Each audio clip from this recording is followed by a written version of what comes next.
You look fine. You probably look better than fine. You show up, you perform, you smile at the right times, you say the right things. And from the outside, your life looks like something other women are working towards. But in the shower this morning, you cried. Not because one thing is wrong, but because everything has been quietly going wrong for a very long time. And you've been lying to yourself about it. You're doing one rationalization at a time until the lies become too heavy that you can't carry it any longer. You can't even tell the difference between who you are anymore and who you've been performing for. But here's the thing. You're not broken. You're not weak. And you're definitely not behind. You're just a woman who has been holding it together for so long that holding it together has become the thing that is actually breaking you. And today, whether you knew it or not when you press play, today is a day that we finally tell the truth about this, right after this. Do you ever ask yourself, what is this life I'm living? How did I get here? Will I ever feel fulfilled? The answer is yes. Your story is far from over. These broken pieces of your past can become the foundation for something extraordinary. I've been there more times than I'd like to admit. On the outside, I appeared strong, confident, and put together. But inside, I was lost, exhausted, and unsure of who I was anymore. So I made a choice. I stepped away from the chaos. I made the hard decision to put myself first. You're not broken, and you're not alone. It's time for your truth, for your healing, for your rediscovery, and for your growth. So are you ready?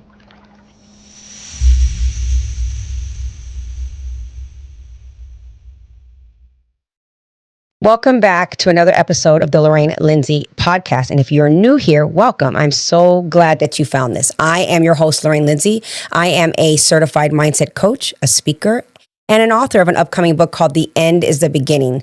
It's a memoir that I wrote from the middle of my own healing, not at the end of it. And that distinction matters because everything I share on this podcast comes from very lived experience, not just theory. I have been in the rooms I'm going to describe to you today. I have felt what I'm going to name today. And I've built my work around one belief that drives everything that I do. See, you already know what needs to change. What you need is permission. You need the language and the tools to trust what you already know. And that's what this space is for. This show is not about motivation. It's not about being told what to do. It is about ownership, real, uncomfortable, life-changing ownership of your story, your patterns, and your becoming. So if you are someone who is done pretending and ready to tell yourself the truth, you're exactly where you belong. So let's get right to this. All right. Today, we are talking about something that I think is one of the most misunderstood experiences a woman can have, and that is her emotional collapse. And I don't mean this dramatic kind that you see like in movies. What I'm talking about is the quiet kind, the private kind, the kind where you're standing in your kitchen, making someone a cup of coffee, and you suddenly realize that you don't even remember the last time you felt like yourself. So here's what we're going to be covering about this today. First of all, what is emotional collapse? What does it actually feel like from the inside? Not a clinical definition, but the real one, the one that sounds like your life right now. Secondly, why does it even happen? Specifically, why does it tend to happen all at once rather than something that happens gradually? Because if you are in it right now, you're probably wondering why everything is hitting you simultaneously and why you're even feeling like you should have seen all of this coming. Third, how are we going to understand what this is actually telling you? Because emotional collapse is not random. It is information. It is your body and your spirit finally refusing to cooperate with a story that has stopped being true a long time ago. And lastly, the question that is the real question. This is the one that truthfully you've been avoiding the most. And this is, how do you know whether or not the situation that you're actually in that's got you in this emotional collapse can be salvaged, or whether or not it's finally time to choose yourself and to walk away? Listen, what we're going to talk about does not have easy answers, just honest ones. So here we go. All right. So before I get started on this, what I really need to do is I need to talk to you all about where this came from in my own personal story. I want to tell you what happened to me in my own personal emotional collapse and what that actually felt like for me. Because I think that we have been sold this wrong image of what a woman looks like when she's actually falling apart. Like we think she's going to look crazy getting out of the bed. She's somebody who is visibly struggling, someone whose life is so obviously chaotic. But to be honest with you, that was not me. I was functioning, like highly functioning. I was building a brand, showing up for everyone around me, moving through the world like a woman who had it all together. And the secret, the one that I kept from everyone, including myself, was that I was completely and utterly empty on the inside. The reality was I was literally just performing my life. And I had been performing that life for years. And so here's the thing about performing your life. You can do it for a very long time. You can rationalize one thing. You can survive one disappointment. You can talk yourself out of one red flag to the next one. But there comes a moment of knowing, this one quiet voice that says, something's not right.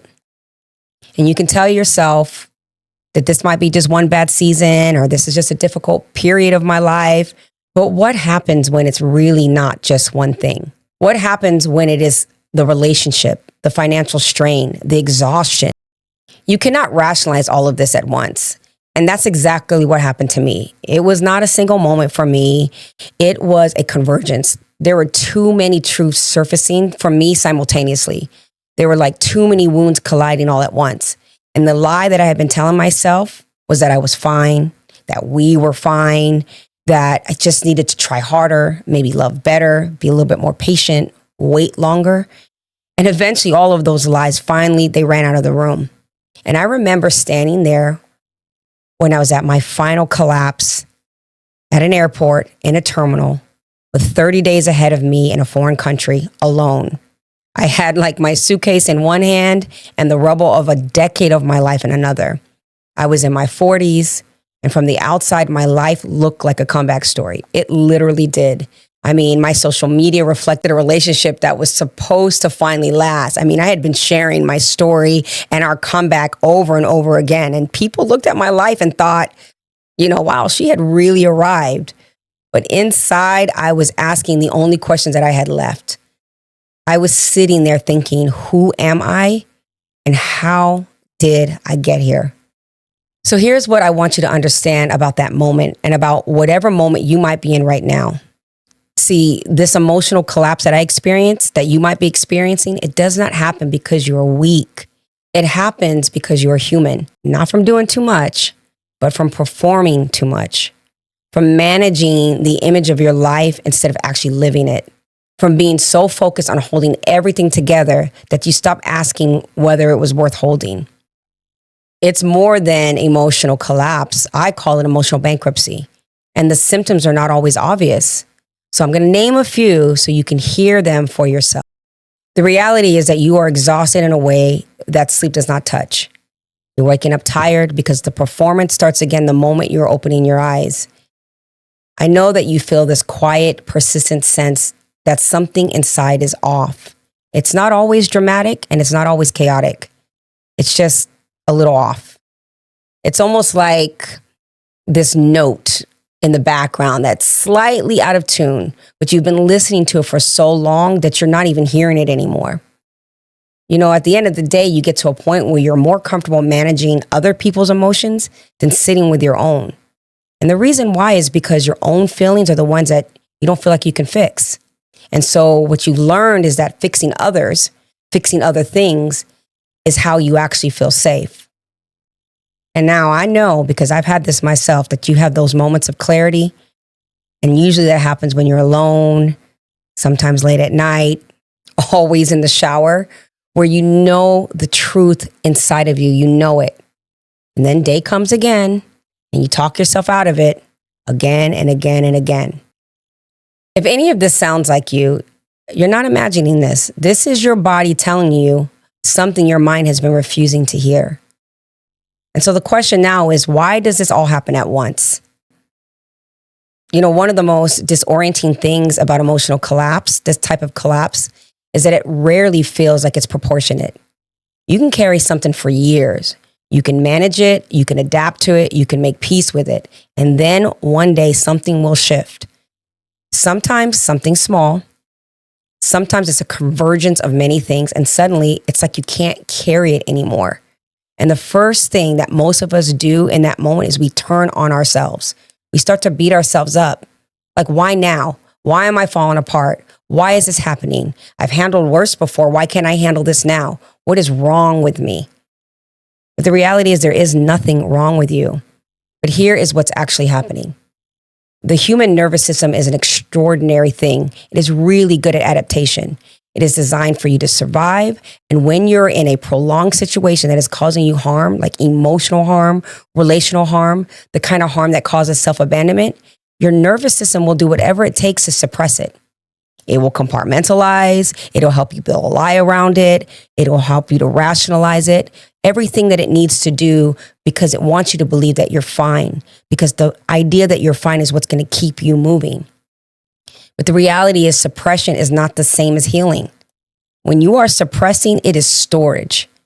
Every unacknowledged hurt, every swallowed truth, every moment you choose the familiar over what is honest, every time you've told yourself, I can handle one more thing, your body is storing all of that.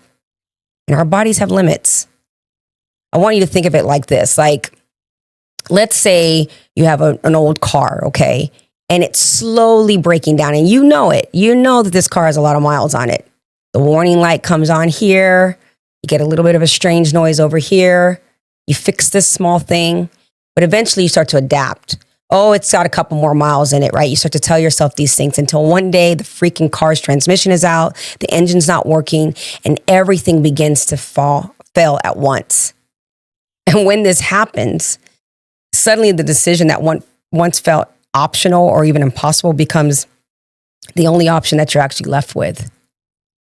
And so I say all that to say that being in this position does not mean you're weak. That is your body finally being honest with you after years of being asked to lie.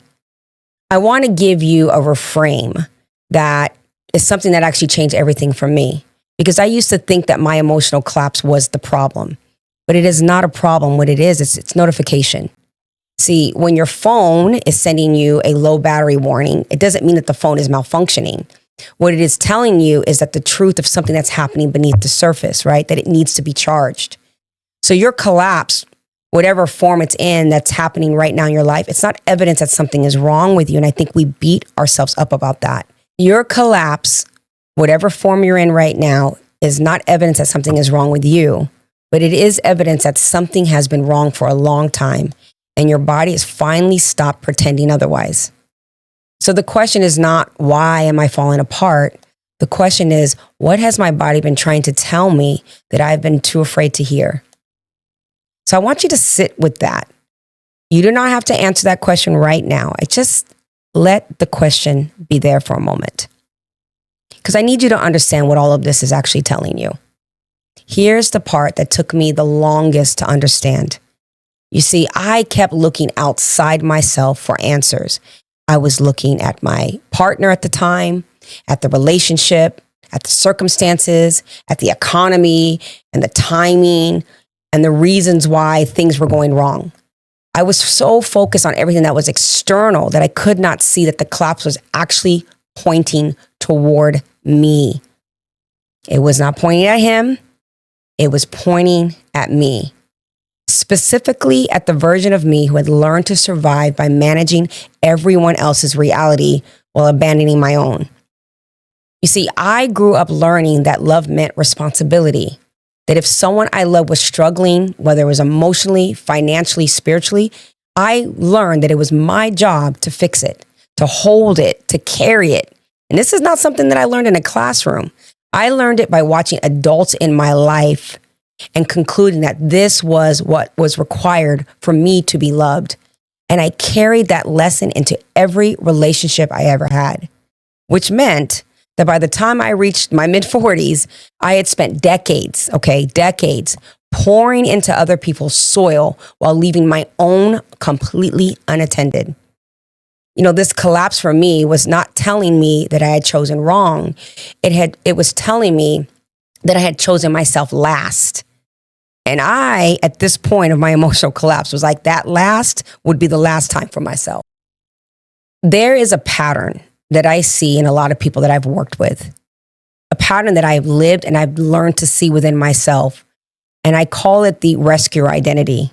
It is this belief usually formed in childhood that your worthiness is directly tied to how you can give, fix, carry, or endure. That love is something that you earn through sacrifice rather than something you receive through presence. And when you live from that belief long enough, it stops feeling like a belief and it starts to become part of your personality. You think that you are just a giving person. You think that you're just a strong person, a loyal person. But underneath that strength is a question that you've really been truly afraid to ask yourself. And that question is this: what would I choose if I actually chose myself? Not what would be practical, not what would be fair for everyone else, not what would look good from the outside, but really ask yourself the question: what would I choose if I mattered? If I mattered as much as the people I've been sacrificing myself for? Now, I'm not asking you to answer that question right now, but I am asking you to notice whether or not the question feels terrifying to you. Because if it does, don't be afraid of the terror. Know that that feeling is information. So the real question, all right? I told you I'd talk about this. If you're in a situation and it's involving someone you're with, the question then is, do I salvage this? Can I salvage this? Or is it time for me to leave and walk away? And I promise you I would answer this question, and I'm not going to avoid it because it's a question I have to ask myself. Before we get into that, I want to be honest with you about something first. Now, I am not going to tell you that you need to leave somebody. And I'm certainly not going to tell you whether or not you need to stay. That is your decision, and it's yours alone. And anyone who tells you otherwise is not respecting your intelligence or your agency. You know what you need to do, and you need to trust yourself. But what I am going to do is give you an honest framework I wish someone would have given to me. Because here is the truth about the question itself. Most of us are not actually asking, can this be salvaged? What you're actually asking is, can I justify actually staying? We are looking for permission to stay with something that is familiar. And we are still looking to rationalize almost anything to avoid the terror of actually having to start over. And I know that because I did that for decades. I called it loyalty. I called it love. I called it growth. I called it trying. But what I was actually doing was compromising with the devil I knew, because the devil I did not know felt scarier than the pain I was already in. That is the truth. So let me say that again, because I think that a lot of you out there really need to hear this. You are not staying because it is good. You're staying because it is known.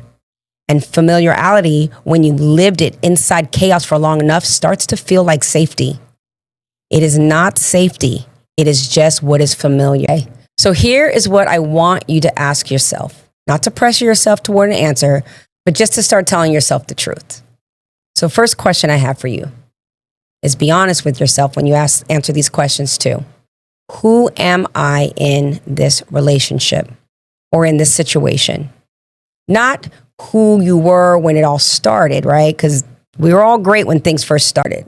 And not who you hope to be if things were to change. But who are you right now, today, in this moment, in this dynamic? Ask yourself, are you expanding or are you contracting? Are you more yourself or are you less than who you were when this all began? Are you someone you recognize and respect, or have you been slowly becoming someone you do not fully understand anymore? You see, the reality is the healthiest relationships, even difficult ones, allow you to grow. Because relationships are not perfect, but they can challenge you in a way, but they don't have to diminish you. If you have been consistently shrinking, that is information. Okay, your second question. Is this problem that I'm in circumstantial, or is it in the character? Now, this is a distinction that most people avoid because the answer requires honesty about the person that they love. So let's talk about circumstances changing. Is this because of financial stress, career transitions, family illnesses? Are you going through grief? These are things that can create friction in any relationship, but they do not define the relationship's fundamental nature. Character is totally different. The way someone treats you when they're afraid. That's something that you need to think about. The way they respond when they feel threatened, whether they take accountability or are they assigning blame all the time, whether they can sit with your pain or whether your pain becomes a burden that they actually resent. See, you cannot love someone out of their character. You can only decide whether their character is something that you can live with, and whether living with that requires you to be less than who you are. Question number 3. Am I waiting for them to change, or am I waiting for myself to accept what this actually is? Now, this was one of the hardest questions for me because I had been waiting for years, to be honest with you. And what I eventually understood was that the waiting was its own form of self-abandonment.